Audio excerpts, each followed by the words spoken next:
Welcome to my YouTube channel financial planning. नमस्कार दोस्तों, मैं प्रवीण कुमार मिश्रा, फाइनेंशियल एडवाइज़र। आज की वीडियो में बात करेंगे एलआईसी के जीवन तरुण प्लान के बारे में, जिसका टेबल नंबर 734 है, जो कि एक चाइल्ड इंश्योरेंस प्लान है, जिसके माध्यम से हम अपने बच्चे के भविष्य के लिए हम प्लान कर सकते हैं। तो इस प्लान के बारे में हम चर्चा करते हैं। जो ये प्लान है, जीवन तरुण प्लान जो है, एक मनी बैक और नॉन मनी बैक प्लान है, जिसके अंदर 4 ऑप्शन अवेलेबल हैं, जिसमें से आपको एक ऑप्शन सेलेक्ट करना होगा। इस प्लान को लेने के लिए क्या क्राइटेरिया रहेगी, उसके बारे में बात करते हैं। तो एलिजिबिलिटी कंडीशन क्या है, इसमें मिनिमम एंट्री एज जो 30 डेज का बच्चा होना चाहिए या उससे अबव का, यानी कि मैक्सिमम एंट्री एज 12 ईयर्स का बच्चा इस प्लान को ले सकता है।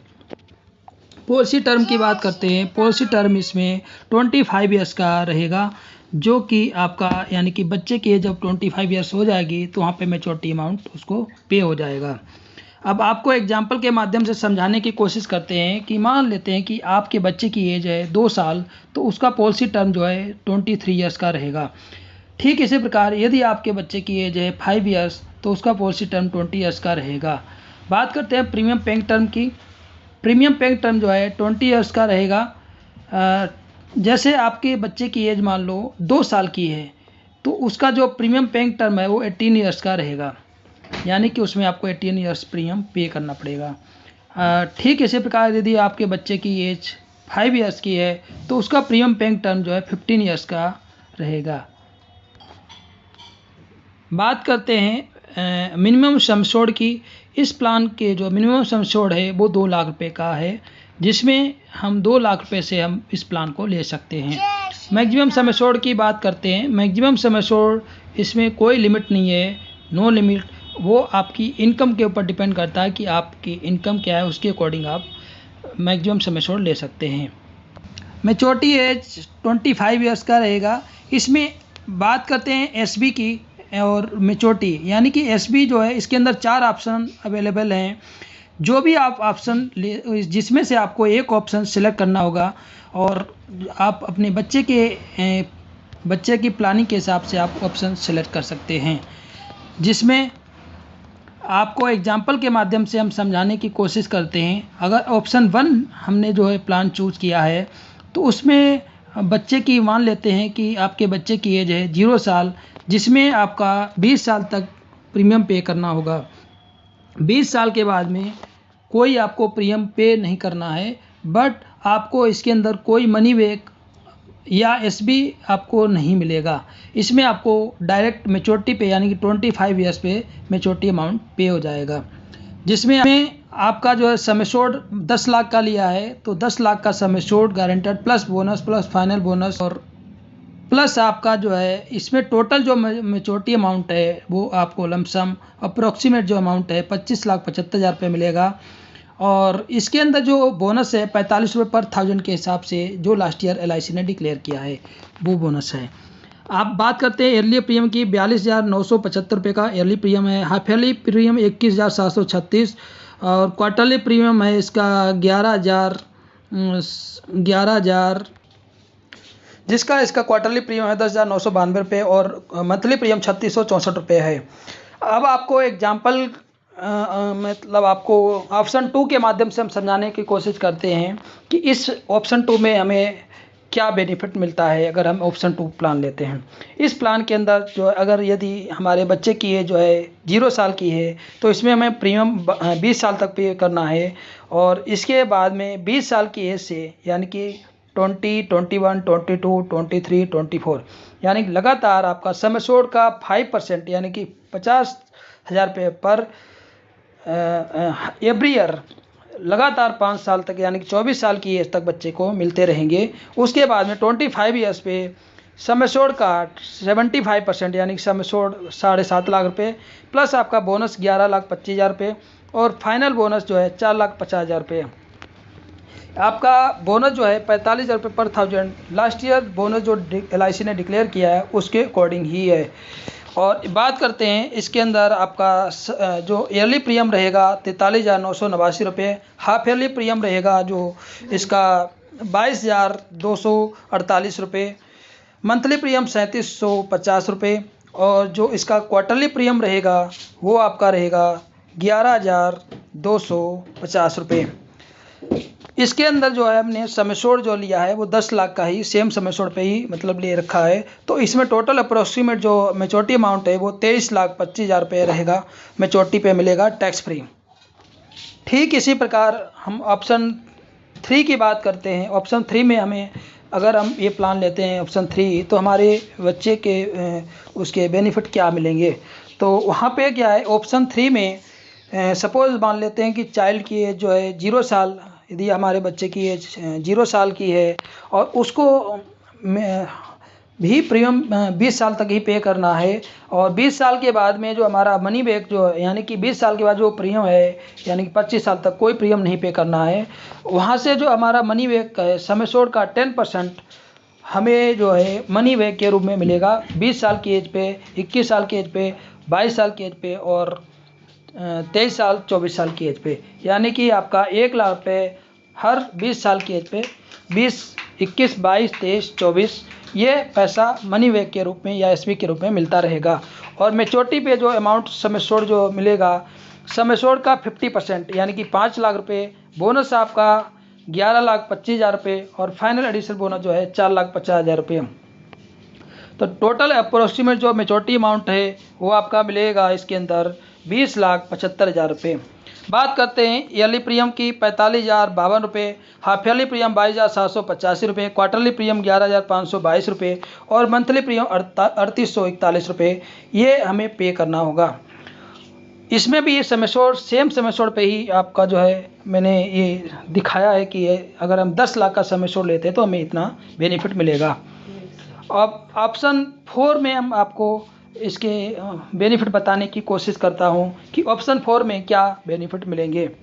ऑप्शन 4 में सेम वही हम अपने अगर मान लेते हैं कि बच्चे की एज 0 साल की है तो वहाँ पे भी हमें प्रीमियम पे 20 साल तक ही करना है, बट वहाँ पे जो हमें मनी बैक या एसवी जो अमाउंट मिलेगा वो सम एश्योर्ड का 15% यानी कि 1.5 लाख रुपये 20 साल की एज पे मिलेगा, 21 साल की एज पे मिलेगा, 22 साल की एज पे मिलेगा और 23 साल और 24 साल की एज पे मिलेगा। लास्ट में मेच्योरिटी पे यानी कि 25 ईयर्स की एज पे सम एश्योर्ड का 25% 2.5 लाख रुपये, सम एश्योर्ड का 2.5 लाख रुपये। उसके बाद में बोनस आपका 11,25,000 रुपये प्लस फाइनल एडिशन बोनस जो है 4,50,000 रुपये वो अमाउंट मिलेगा। तो यहाँ पे देख रहे हैं कि इसमें जो ना बच्चे की जो 20 साल की एज में अगर हमें जैसे बच्चे की एजुकेशन के पर्पज़ से प्लान करना है तो यहाँ पे हर साल एवरी ईयर उसको 20 साल से पैसा मिलना स्टार्ट हो जाता है। तो उसके लिए जो है ज़्यादा बेनिफिट है कि वो आपको रेगुलर एक इनकम बन जाती है। तो यहाँ पे देख रहे हैं कि इसमें जो है हमें जो टोटल अप्रोक्सीमेट जो मेच्योरिटी अमाउंट है वो आपका लमसम इसके अंदर मिलेगा लमसम आपका 18,75,000 रुपये ये मेच्योरिटी पे टैक्स फ्री अमाउंट मिलेगा। बात करते हैं इसके प्रीमियम की। प्रीमियम जो ईयरली प्रीमियम रहेगा इसका 46,116 रुपये, हाफ ईयरली प्रीमियम 23,322 रुपये, क्वार्टरली प्रीमियम 11,793 रुपये और मंथली प्रीमियम 3,931 रुपये रहेगा, देना पड़ेगा आपको। इस प्लान के अंदर आप देख रहे हैं कि इस प्लान के अंदर मेच्योरिटी पे आपको एक अच्छा खासा अमाउंट भी मिल रहा है और उसके बाद में ये सारे बेनिफिट मिल रहे हैं। तो इस प्लान के माध्यम से हम बच्चे की हायर एजुकेशन या मैरिज के लिए हम प्लान कर सकते हैं। जो भी हमारी नीड है उसके अकॉर्डिंग हम ऑप्शन लेके जो है उस प्लान अपने ड्रीम को पूरा कर सकते हैं। अब बात करते हैं इन केस ऑफ डेथ, यदि बच्चे की पॉलिसी टर्म के अंतर्गत अगर डेथ हो जाती है तो क्या बेनिफिट मिलेगा। उस केस में यदि बच्चा हमारा हमने बच्चे के नाम से पॉलिसी ली और 16 साल तक प्रीमियम पे किया, 16 साल के बाद में अगर बच्चे के साथ कोई अनहोनी हो जाती है तो उस केस में क्या बेनिफिट मिलेगा। तो वहाँ पे हम देखते हैं कि जब से हमने पॉलिसी स्टार्ट की है, यानी कि आपने जब पॉलिसी बच्चे की जिस टाइम से ली है और बच्चे का जो 16 साल पे की एज पे अगर डेथ हो जाती है तो वहाँ पे सम एश्योर्ड का, यानी कि जो भी हमने सम एश्योर्ड लिया है, सपोज मान लेते हैं हम 10 लाख का सम एश्योर्ड है, उसमें हमारा जो 125% का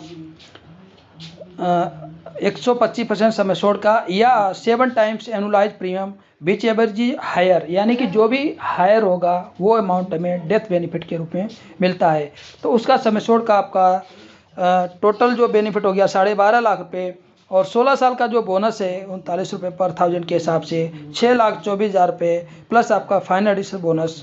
तो टोटल अप्रोक्सीमेट जो है डेथ क्लेम के रूप में मिलेगा नॉमिनी को 18,98,000 रुपये, ये टैक्स फ्री।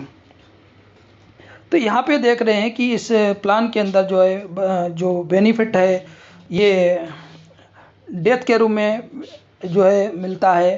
तो इस प्लान को बात करते हैं आपका डेट ऑफ कमेंसमेंट की, कि इसमें बच्चे का अगर हम पॉलिसी लेते हैं तो उसका रिस्क कब से स्टार्ट होता है। तो वहाँ पे देख रहे हैं कि अगर जो रिस्क कवर है बच्चे का वो डिपेंड करता है कि वो किस एज में पॉलिसी लेना चाहता है, तो लेने के बाद में कितने टाइम के बाद में उसका जो है रिस्क कवर स्टार्ट होता है। तो अगर बच्चे की एज 8 साल से कम है तो वहाँ पे 2 साल के बाद में आपका, या बच्चे की 8 ईयर एज कंप्लीट हो गई तो रिस्क कवर स्टार्ट हो जाता है। बीच एवरजी अर्लियर, यानी कि जो भी पहले हो जाएगा 8 साल की एज या 2 after 2 years policy complete risk cover start हो जाता है, या जो भी जल्दी हो। बात करते हैं अगर बच्चे की एज 9 ईयर्स की है तो इमीडिएट रिस्क कवर स्टार्ट हो जाता है। या 3 साल का बच्चा है तो 2 साल के बाद में पॉलिसी कंटिन्यू चालू होने के बाद रिस्क कवर स्टार्ट हो जाता है। 7 साल का बच्चा है तो 1 साल के बाद में, यानी कि 8 साल का बच्चा कंप्लीट होते पे रिस्क कवर स्टार्ट हो जाता है। बात करते हैं प्रीमियम बियर बेनिफिट की। इस राइडर का लेने से जो हमारा प्रीमियम है, यानी कि जो फ्यूचर में जो प्रीमियम पे करना है, अगर प्रपोजर की डेथ हो जाती है किसी कारण से तो वहाँ पे फ्यूचर में प्रीमियम जो है वो LIC पे करती है, और आगे के जो बेनिफिट है पॉलिसी के वो मतलब एग्जिस्ट कंटिन्यू रहते हैं। बात करते हैं अदर बेनिफिट की। इसके अंदर जो है 1 साल के बाद पॉलिसी पे लोन भी ले सकते हैं, 1 साल के बाद सरेंडर भी कर सकते हैं। मोड ऑफ पेमेंट की बात करते हैं yearly, half yearly, quarterly, monthly, ENH भी ले सकते हैं। और यदि आप पॉलिसी किसी कारण से प्रीमियम पे टाइम से नहीं कर पाए, पॉलिसी लैप्स हो जाती है, तो विदिन 5 ईयर्स के बाद में पे करवा सकते हैं। बात करते हैं टैक्स बेनिफिट की। तो प्रीमियम के अंदर deduction as per income tax rules के हिसाब से आपको टैक्स बेनिफिट मिलता है। मैच्योरिटी अमाउंट पे आपको 10(D) के अंतर्गत, डेथ क्लेम पे भी आपको 10(D) के अंतर्गत आपको टैक्स रिबेट मिलती है। SB या मनी बैक जो भी है वो भी आपको 10(D) के अंतर्गत आपको टैक्स रिबेट मिलती है। तो उम्मीद करता हूँ कि आपको वीडियो पसंद आएगी। तो यदि आप हमारे चैनल पे नए हैं तो हमारे चैनल को सब्सक्राइब कर सकते हैं, और आपको वीडियो पसंद आए तो लाइक्स और शेयर भी कर सकते हैं। धन्यवाद। यदि आपको इंश्योरेंस से रिलेटेड यदि कोई भी प्रॉब्लम या आपको जानकारी चाहना चाहता है तो हमारे कमेंट्स बॉक्स में कमेंट्स भी कर सकते हैं, या आप मुझे फ़ोन भी कर सकते हैं। धन्यवाद।